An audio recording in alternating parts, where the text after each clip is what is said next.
The National Broadcasting Company presents Joel McCrea in Tales of the Texas Rangers. Tonight, transcribed from Hollywood, another authentic reenactment of a case from the files of the Texas Rangers.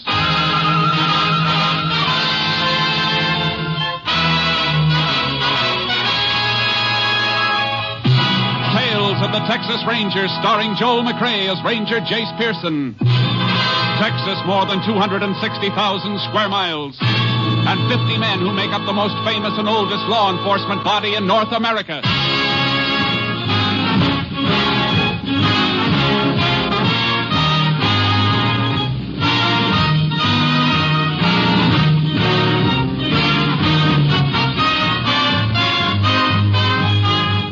Now, from the files of the Texas Rangers come these stories based on fact. Only names, dates, and places are fictitious for obvious reasons.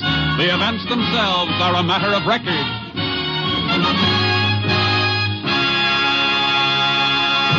Case for tonight, Soft Touch.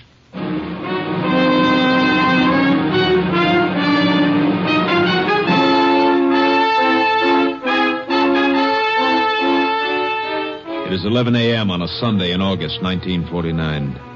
A blue sedan comes to a stop in front of a ranch house 30 miles from the town of Salt Flats, Texas. Come on, kids. This is Grandma's house. Shh, Bill. Let them sleep. We started so early, they're tired. Well, we can't leave them in the car. If we wake them up now, they'll never finish their naps. We'll bring them in a few minutes. Okay. Getting up at 4 a.m. was kind of early, even for them, huh? Hey, look. Pa's painted the windmill. Oh, Bill, I love this place. I wish we didn't live so far away. Yeah. We don't get here often enough. Hey, wonder where the folks are. They usually stand in the middle of the road waiting for us when they know we're bringing the kids for a visit. The door's open. Your mother's probably in the kitchen cooking enough food for a dozen. Yeah. Don't smell anything cooking. Ma? Pa? You home? Maybe they're still at church, Bill. No, they're always back by 10 o'clock. The garage door was closed, too. Pa always leaves it open when he's got the car out. Oh, then they must be in back someplace. Yeah. Hey, Ma? Pa, where are you? I've never known your mother to be any place but in the kitchen, Bill. Yeah, but she doesn't hear so well anymore. Let's take a look. Ma? Nobody here, Judy. Bill, what's that spilled on the floor at the door to the pantry? Huh? Hey, Judy, it looks like blood. Oh, Bill.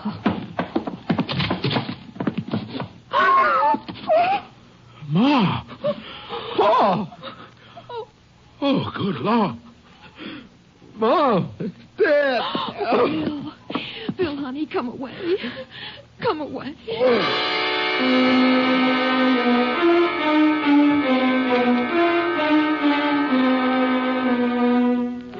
The brutal murder of the rancher and his wife was reported. Texas Ranger Jace Pearson was notified by shortwave radio. He reached the ranch house less than 1 hour after the bodies were discovered. I'm sorry to have to ask questions at a time like this, Mr. Ross. It's all right. My kids are asleep in the car, though. Mind if my wife takes them into town? I won't leave you here, Bill. Please, honey, I'll be all right. I don't want the kids to come in here or even know about this. Might be best, ma'am. I'll meet you at the hotel later. All right, honey. Better tell me anything you know, Mr. Ross. Yeah. Well, we drove out from Fort Worth this morning. That's my home now. I'm a commercial artist. This is the first time we've been here in 5 months. Hello, Sheriff. Howdy, Ranger. Your wife told us to come right in, Bill. I sure am sorry. Yeah, it's... Might have known something was wrong when I didn't see your folks at services this morning. They never did miss. You better go on with what you were telling me, Mr. Ross. But nothing else to tell. Judy noticed the blood in the kitchen by the pantry door. Okay. Better take a look at him, Sheriff. All right. Just one thing more, Mr. Ross. Your parents have any enemies you know of? No. Jed and Martha Ross never made an enemy in their whole lives, Ranger. Say, You don't want me to go in there with you, do you? No, it won't be necessary. Just take it easy. Kitchen's here. They took a pretty cruel beating, Ranger. Yeah. No sign of a weapon, though. Here, help me move the old man's body a little, will you? Easy here. Here. A lot of heavy welts, but beaten to death and then put in here. Blood comes mostly from hemorrhaging, though, not so much from cuts. You'd think a weapon would have cut him up more than that. Unless it was wrapped in something. Only one other thing I can think of. Bare fists. Mm-hmm. Hey, what's this? Let me see. Well, just a little hunk of paper. Yeah, crumpled, too. Piece of a larger sheet. Rest of it must have been torn away. It feels like a good grade of letterhead paper. Mean anything to you? Well, if we find the rest of the paper this came from, no. But if we don't, it could mean plenty. Like what? And the way this is crumpled might have been part of something the old man was hanging on to, and somebody tried to get it away from him. Mm-hmm. I'm going to send this into our lab at Austin. Looks like this happened sometime last night. That's something we'll know when we get an autopsy report. We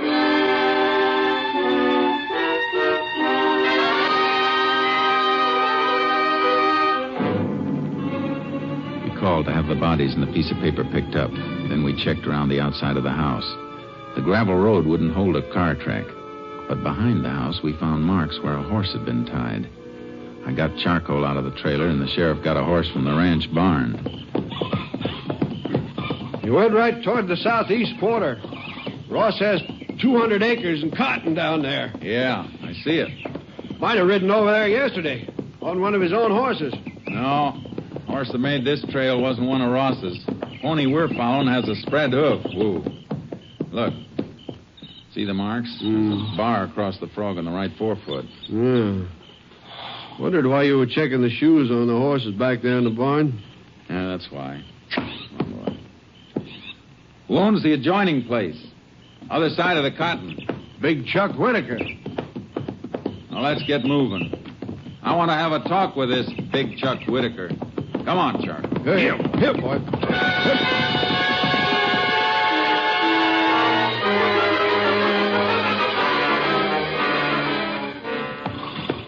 Yeah, I was over there yesterday afternoon, but I didn't kill nobody. Well, that's very interesting, Mr. Whitaker, because we didn't tell you anything about anybody being killed. I know you didn't, Ranger. My phone happens to be on the same party line as the Ross Ranch. I heard their son Bill call when he found him this morning. You make a habit of listening in? I had a call to make. I picked up the phone I heard. Couldn't help it. Now, if you're through asking questions, I'd like to go back to mending this harness. That can wait, Chuck. You're not exactly broken up about losing your neighbors. Ranger, I got troubles enough of my own. Why did you go to Ross's yesterday? And what time were you there? In the evening, just before sundown. Ross was fixing to have some crop dusting done again. I wanted to talk to him about it. Oh, about doing the job for him? No, Ranger, the crop dusting plane comes down from Salt Flats. Oh. Oh, go ahead, Whitaker. Yeah, the last time Ross dusted a spray he carried over on my place. Some of my cattle watered down near that cotton, made them sick. Yeah, Ross say he'd watch out for it? Yeah. And that was all? That was all. Then I come home. All right, Whitaker. Come on, Sheriff. Right. So long, Chuck. Yeah. Easy, boy. Here. Hey, wait a minute. Whoa. Chuck. Yeah, Chuck? Yeah, I just thought of something. When I left Ross's place just before dark, a car drove up as I came around the house. Who was in it? Man, that's all I know. You didn't see his face? No. Only thing that makes me think of it was something I noticed. Car wasn't from around here. Oh, how do you know? Well, they had one of them fancy frames around the license plate. You know the things I mean. That got the name of the town stamped on it. Did you notice the stamp? Yeah. Car was from San Antone. San Antone, huh? Thanks. Yeah. Let's go, Sheriff. Get up, Chuck. Hip. Good thing he noticed that car and remembered it. Might be a big help. Yeah. Might be a big lie, too. That man's hard. He just acts hard, Ranger. Kind of sour since his wife ran off with one of his cowhands a few years back. But he don't need no harm. Maybe not. He makes a bad impression. He's liable to send more flowers to Ross' funeral than most anybody around. known killers to do that before, too.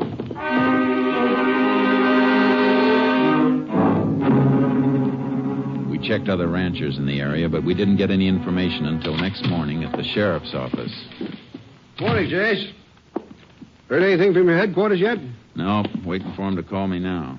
What's that, the autopsy report? Yeah. Medical examiner seems to agree with your idea. Death might have been caused by a beating with fists.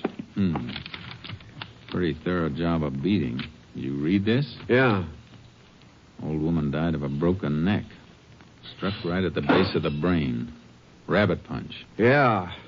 Old man Ross hemorrhaged to death, like you said.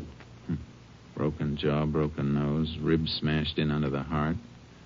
Vessels ruptured from being beaten on the kidneys and in the solar plexus. I'd like to get my hands on anybody who'd do that.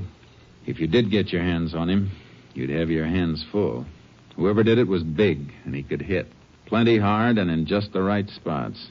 You still got Chuck Whitaker on your mind? Only because he fits the bill in a few ways. Never hurt nobody before. No, but he's a bitter man. That kind can... Excuse me. Hello? Yes, he's here. Yeah. For you, Jace. Captain Stinson calling long distance. Thanks. Hello, Cap. Hello, Jace. Just got a report on the scrap of paper you sent in. Special type. The paper stock indicates the original sheet was a letterhead printed in the government printing office at Washington. You know which bureau? No, but we're checking. Try and find out if any department there has had any correspondence with Jed Ross recently. That's what we're doing. But don't expect anything in a hurry. I won't. Bye, Jace. Bye, Captain. You find out where the paper come from? Yeah, some government office in Washington. You been checking on that car from San Antone? One Whitaker told us about? Yeah. Nobody I found saw it. How about you? Nobody. Seems like the only one did see it was Chuck Whitaker. I hate to admit it, Jace, but it's beginning to look that way. Let's get our horses. I want to see Whitaker again.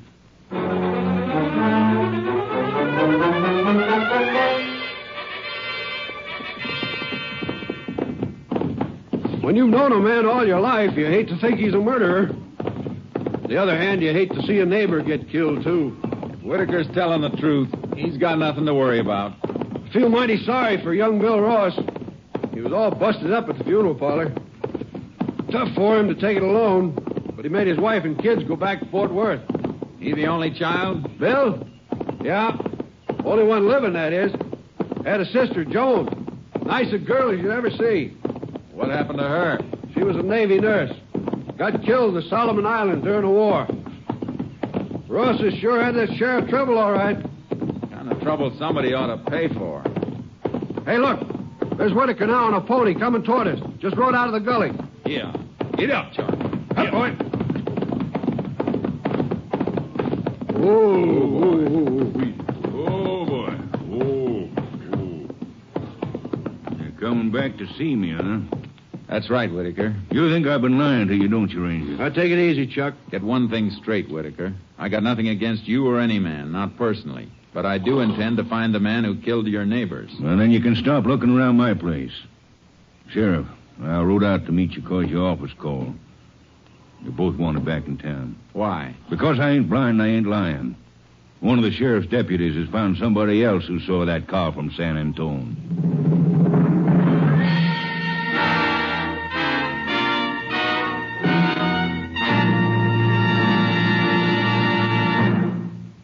We went back to town and from there to a roadside cafe about 15 miles out the state highway. Yeah, I sure did see the car, like I told the deputy. It had that thingamajig on the license plate.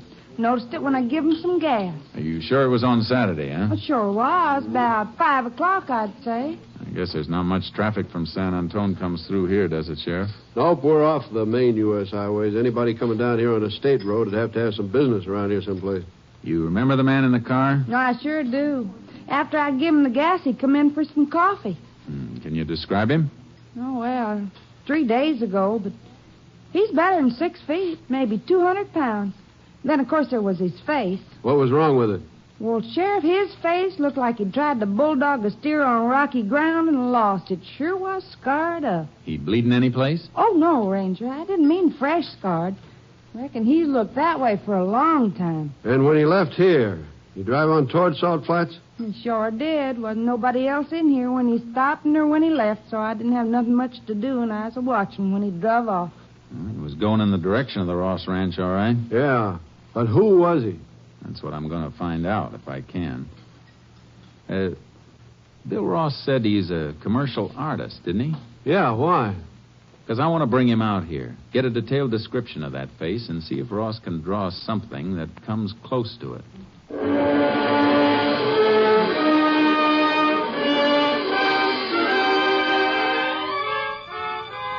We sent for Bill Ross, but before he joined us at the sheriff's office, something else turned up. A long-distance call from Captain Stinson.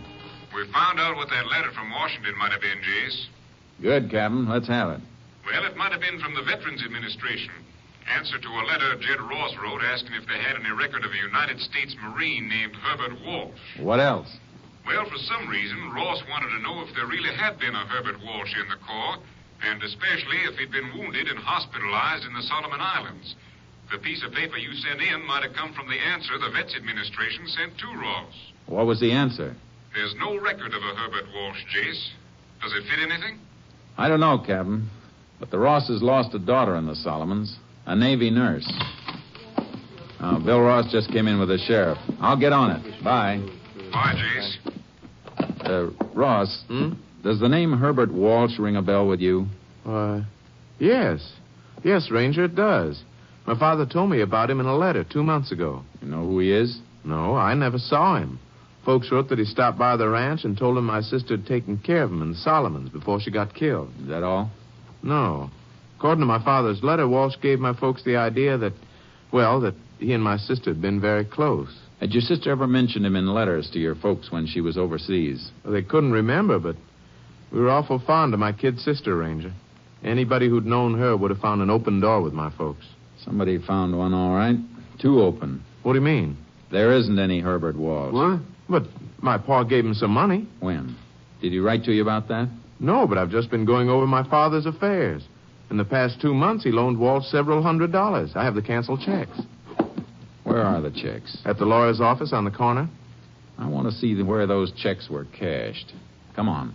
Jace, you figure this Walsh is a phony working the old war buddy racket? Of course he is. But with a new angle. A dead girl. What do you mean? I mean that families of servicemen and women open their hearts too easily to strangers they think might have been close to somebody they loved. You mean Walsh killed my family? Your father must have suspected him. He wrote to Washington and found out Walsh had never been in the Solomons or the Marines. And when Walsh came the last time, your father called his hand with a letter he'd gotten from the VA. Here's the building where the lawyer is.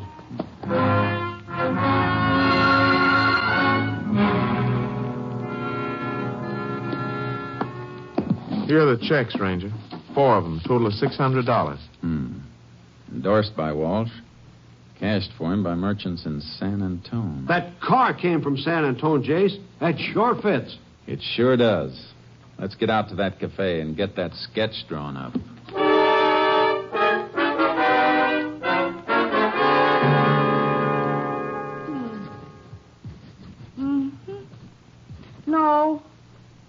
No, it weren't quite like that around the eyes. There was marks around the eyebrows. She means scar tissue. Oh. See, eyes deeper set then. Like this? Oh. Yeah, sure were. The nose didn't come out so far. Had a kind of a dent in the middle. Here. Like that? Hey, that's fine. That's real good. If somebody knew the man, would they recognize him from that? They sure would. That's almost a spitting image, I'd say. Thanks a lot, ma'am. You're sure welcome. I'll take that bill. Thanks again. Come back. Well, he ain't the prettiest fellow I ever saw. I don't know. My folks said that, too. But Walsh told him he'd been in a Jap prison camp, been treated bad. Walsh was lying, if Walsh is his real name. Must have got beat up someplace, Jace. Yeah, and I've got a hunch I know where. What do you think? In a prize ring. The man who killed your folks was a professional fighter.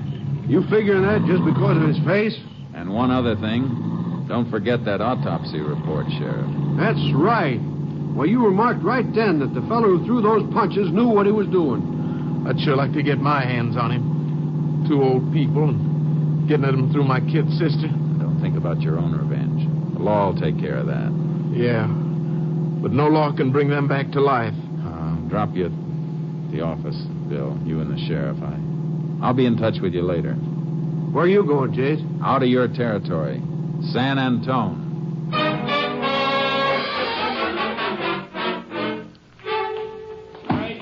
All right, come on, Chris. Throw that 1-2 faster. Faster. Come on, roll with it. That's it. Now, let me see, Ranger. Well, I've seen that face before, sure. Oh, yeah. Well, been some time, but he used to train here, all right. Heavyweight. Wait a minute. Hey, Pop, come here. Oh, come here, Mike. Pop is the world's oldest fight fan, knows every fighter in his record for the past 50 years. Maybe he can tell you something. Yeah. You know, what can I do for you? You know a man who looks like this? Yeah, I've seen him before. His name Walsh? Walsh, nothing. That's Eddie Pola. I never did amount to anything. Had a punch like a bull ox, but no science. Wide open for a left hook. Had 31 fights and ended up... fine, Pop. Hold on. Range, you don't care about all that. The main thing I want to know is, when did you see him last? Oh, 6-7 years ago. That long ago? Oh, ain't long enough to suit me. Pola never should have been allowed in the ring. He wasn't the kind of fighter that loved the sport. He liked to hit men to ruin them, that's what. And you have no idea where I might find him? Well... Not me, Pop. No. Well, thanks for your help. Yeah, you're welcome, stranger. Well, sure. Glad to help, Ranger. Hey, wait a minute, Ranger. Yeah? I just remembered. There was a gal Pola used to hang out with. Name was, Dolly Richards. She might know where he is. Well, you know where I might find her? Well, she used to work in the box office at the Empire Theater. That's all I know. Thanks. I'll try it. You planning to arrest Eddie Pola? That's my plan, all right. Why? Well, don't surprise me none, you understand, but let me give you some advice. Go ahead. Watch yourself in the clinches if you find him, Ranger. He's tougher than 9 miles on paved road. He's bad medicine. And he won't be fighting by the rule books if he knows you want him. Thanks, Pop. I'll be careful. Yeah, being careful ain't enough. Get off first. Remember, he's a sucker for a left hook. If he gets a chance to hit you good, he won't stop till he kills you.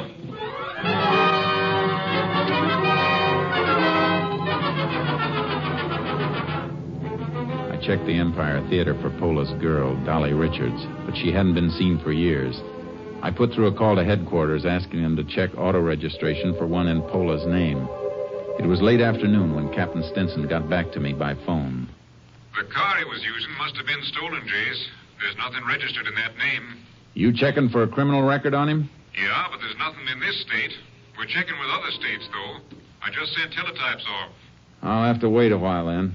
Nothing else you can do, Jace. So long. Hey, wait a minute, Captain. What?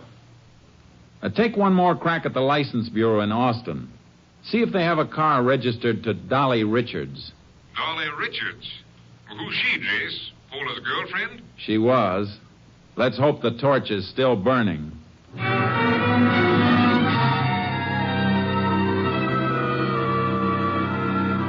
I didn't move from the phone until the captain called back. This time he had something. Here it is, Jace. Car registered to Dolly Richards. Texas license T49753. Her address is RFD number 4 on Farm Highway 73. It's a turnoff north of Tilden. Well, that doesn't sound right to me, Captain. Car I want had San Antone marked on the license plate frame. That's still all right, Jace. Dolly Richards bought the car 6 months ago from a San Antone dealer. Frame might have been on there. That's better. Any out-of-state record on Pola? Not yet. You want to wait another hour or so? No. You can give me word by short wave. I'm heading toward Tilden.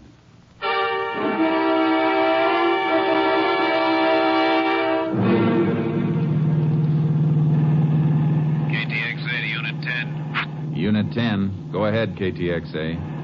Report on subject Eddie Pola. Served 3 years Leavenworth, impersonating Army officer and using mails to defraud. 1 year Oklahoma State Penitentiary for fraud. 1 year Louisiana assault. 10-4, Unit 10, clear. KDXA Austin.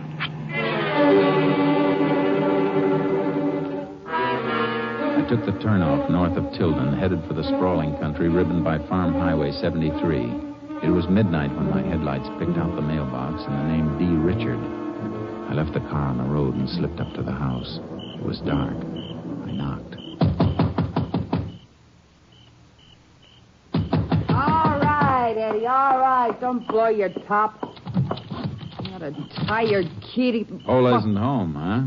Pola? I don't know anybody by that name. You can save the static, lady. Where was he last Saturday night? He was right here with me. During the late afternoon and evening? You heard her, Ranger. Oh, Eddie, I didn't know you was in. He knocked, and I thought you'd forgot your key. All right, again, so... Dolly, shut up.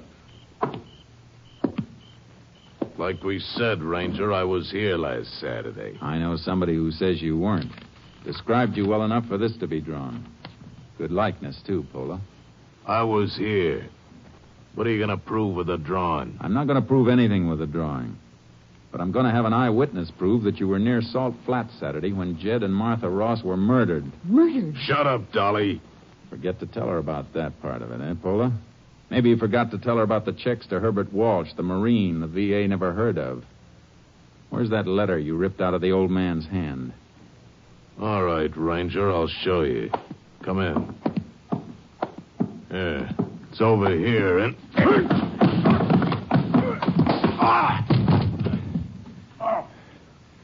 The old boy at San Antone Jim told me you were open for a left hook, Pola. Now, don't try that again. Get on your feet and turn around. You too, miss. Why me? So I can cuff you together. What are you taking me for? For harboring a murderer. And to give you a chance to decide whether you want to stick to your story or tell the truth. All right, move.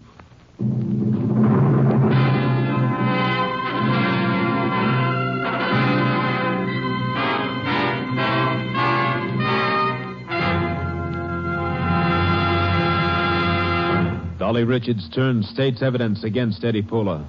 Pola was tried, convicted, and sentenced to death in the electric chair.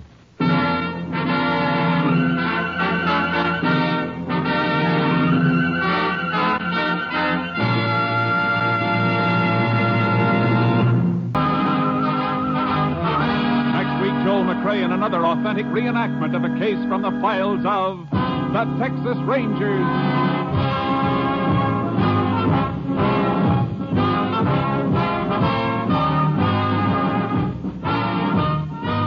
Joel McCrea is currently seen starring in the Universal International Technicolor production Saddle Tramp. Tonight's cast included Tony Barrett, Paul Frees, Mike Barrett, Tom Tully, Bill Johnstone, Byron Kane, and Virginia Gregg. This story was transcribed and adapted by Joel Murcott, and the program was produced and directed by Stacy Keach. This is Hal Gibney speaking.